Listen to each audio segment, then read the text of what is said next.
Buenas, ¿cómo andan? Bueno, hoy tengo ganas de que revisemos el concepto de la autoestima viéndolo desde la carta natal. ¿En dónde voy a buscar en la carta natal para revisar la autoestima? Podría ser en varias cosas. Para empezar, hablemos de que Venus, Venus es el planeta que el arquetipo, digamos, de la valorización, ¿no? Está bien, habla de la belleza, habla del arte, lo artístico, lo simétrico. En Venus encontramos como la diosa del amor, ¿no? La diosa de lo perfectito, lo simétrico, ¿no? Lo bello, lo estereotipado, lo que encaja, lo hegemónico. Eso sería como Venus, ¿no? Entonces es como muy magnética Venus. Atrae hacia sí misma lo que quiera. Entonces, habla mucho de la valorización. Yo valgo, por eso yo puedo atraer, sería, ¿no? O sea, hay un juego de valorización. Cuando hablamos de esa valorización, hablamos de el valor, lo que vale, lo que valgo. Fíjate que ya ahora me fui de lo estético y de lo bello y del arte. Ahora estoy más en la parte de el valor de aquello que es. ¿Cómo está esta Venus? Claramente va a dar cuenta de cómo me vinculo con mi valor personal. Entonces, ¿en qué signo está? ¿En qué casa? Haciéndole aspecto a qué planeta. ¿Cuáles son los planetas que están al lado? ¿De qué energía se tiñe? ¿Cuáles son los aspectos? Fundamental, revisar primero la Venus. Segundo, esto es a mi criterio, no lo leí en ningún libro, sino que de tanto ver también cartas natales y de pensar esto, ¿no? Como sentido común, la luna.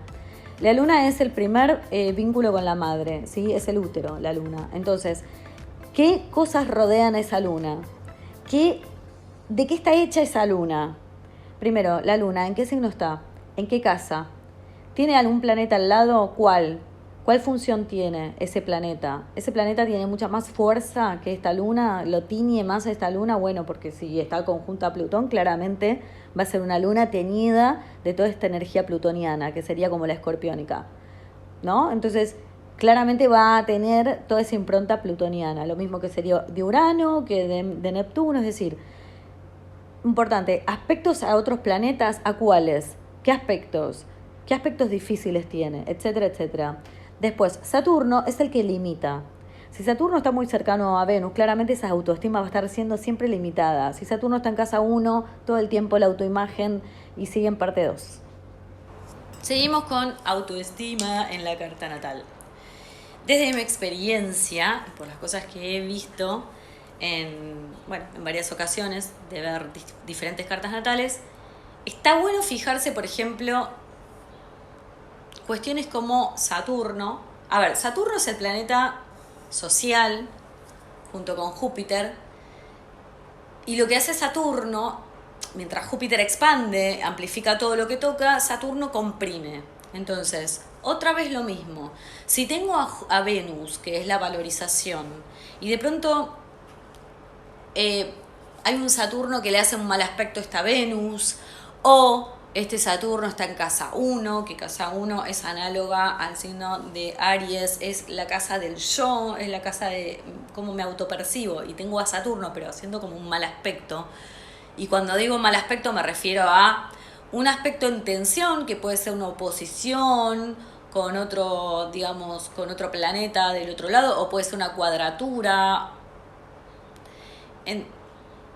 ¿Viste? Y depende también a qué planetas le está haciendo oposición y cuadratura, pero además este Saturno está en casa 1, que casa 1 es la autoimagen, entonces de pronto todo el mundo, o sea, como que capaz que sos una persona poderosa o una persona como súper con muchas posibilidades, y que la vida fue muy agraciada contigo, pero resulta que tenés, por ejemplo, una luna en Capricornio que tiende a ser una luna más austera, y además tenés a Saturno, que es el regente de Capricornio, en casa 1, por lo cual claramente, por más que tengas lo que tengas, hay una tendencia en vos a lo escaso, ¿no? Como a conectarte como con lo escaso, o a no valorizarte mucho, no te vas a conectar con lo expansivo de Júpiter.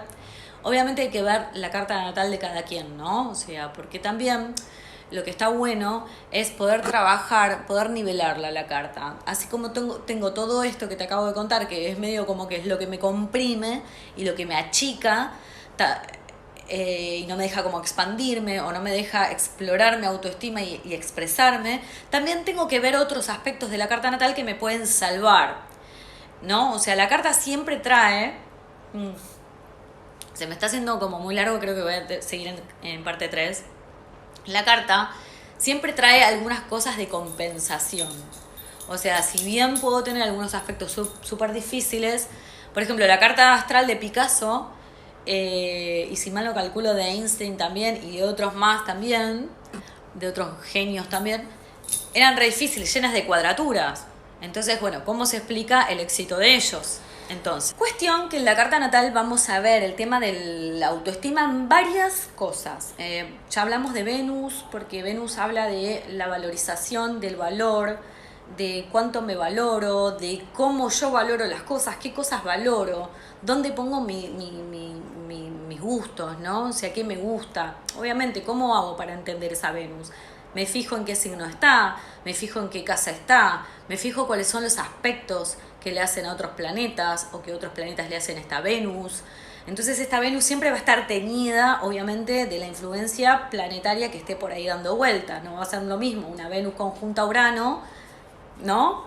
O en una cuadratura con este Urano, que una Venus con un aspecto con Saturno. No va a ser lo mismo. Y no va a ser lo mismo una Venus en Libra que una Venus en Escorpio, o una Venus en Virgo que una Venus en Piscis. Entonces ahí es donde nos ponemos creativos a la hora de interpretar. Ahora bien, estábamos hablando de la luna, que la luna es el primer momento uterino, es el primer momento en el que nosotros como que nos colocamos como encarnación acá en esta tierra, porque la luna nos habla del útero, la luna nos habla del vínculo con mamá, la luna nos habla de nuestra mamá y de cómo nos hemos vinculado con ese primer momento de vida. Así que imagínate que ahí se construye todo lo que tiene que ver con el amor propio, porque si a mí mi madre todo el tiempo me dijo que no sirvo para esto, no sirvo para... seguramente la construcción de mi propio amor propio, valga la redundancia, está limitada por unos dichos, como decía Lacan, la palabra nos nombra, y como nos han nombrado en nuestra casa, en nuestra familia, así es como yo construyo mi identidad. Entonces, esa luna, ¿cómo es? ¿Cómo me ha nombrado esa mamá? Entonces ahí es donde yo también tengo que ir a revisar esa parte de autoestima, cómo ha sido construida mi identidad. Si tengo un aspecto difícil con la luna, si mi luna es difícil, si mi luna es una luna que tiene aspectos duros, difíciles, con planetas que no le ayudan a expresarse amorosamente, que es justamente lo que esa luna necesita. Bueno, entonces ahí tendremos que hacer un trabajo de compensación, porque en la carta natal siempre hay que compensar todos aquellos aspectos difíciles que tenemos. Existen otras formas de compensarlo y es ahí donde hay que ir a buscar esas fortalezas, ¿no? Porque en la carta tenemos fortalezas, oportunidades, debilidades, amenazas, ¿no? Entonces lo que hay que ver es dónde están las fortalezas y las oportunidades de esta carta natal. Entonces no es que porque tengo un montón de cuadraturas o un montón de oposiciones. Entonces decíamos que la luna es muy importante. Todos los aspectos que rodean esa luna son muy importantes, porque la luna nos habla de nuestro útero y nos habla de nuestra madre y nos habla del linaje materno. Así que la luna no solamente me está hablando de mamá, de mi vínculo con mamá, sino que también me habla de mi abuela. Y seguramente también me esté hablando de mi tatarabuela, por línea materna sobre todo, ¿sí? Porque la luna nos vincula con esa madre, pero esa madre también es su madre, y su madre también es su madre, son como mamushkas. Entonces, la luna nos arroja una información fundamental, créeme, de nuestro linaje femenino. Es muy importante la luna. También nos habla de la parte emocional, en donde nosotros nos refugiamos cada vez que tenemos situaciones de crisis o como que tenemos miedo, nos vamos a la luna, nos vamos a ese momento como primogénito, a ese momento como originario nuestro, y también emocional. Es muy emocional la luna. Obviamente siempre se dice que hay que trascender esta carta, ¿no? Es decir, vengo con esta información, la tengo que vivir, la tengo que integrar y la tengo que trascender. No siempre tengo que agarrarme necesariamente de todas esas cosas que traje como código a experimentar en esta vida llamado carta natal. Digo, la carta natal está hecha para ser vivida, ser entendida, ser integrada y luego, si podemos trascenderla, sería como genial. Trascenderla sería estar como un poco más allá también, ¿no? De esa luna que me entre comillas tocó. Yo no creo mucho en esto de me tocó, yo creo que lo elegimos. Así que bueno, entonces, todas esas cosas son códigos de información. La luna, la casa 4, que es el lugar de origen, donde nos hemos criado nuestros padres. La casa 4 nos habla mucho de mamá y papá, nos habla de nuestra infancia. La casa 10 también nos habla de mamá, por ejemplo, pero también nos habla de alguna manera de nuestra parte profesional, quizás más vinculada con alguna cosita. Está como muy discutido, muchos dicen que la casa 10 es mamá, la casa 4 es papá.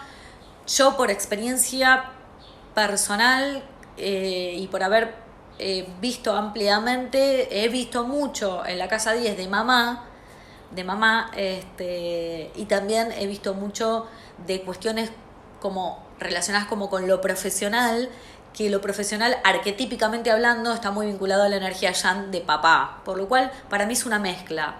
Y en la casa 4 yo he visto mucha mezcla de cosas de mamá y de cosas de papá. Así que yo diría que aquí también es importante ver el tema de la autoestima, cómo está la casa 4, cómo está la casa 10.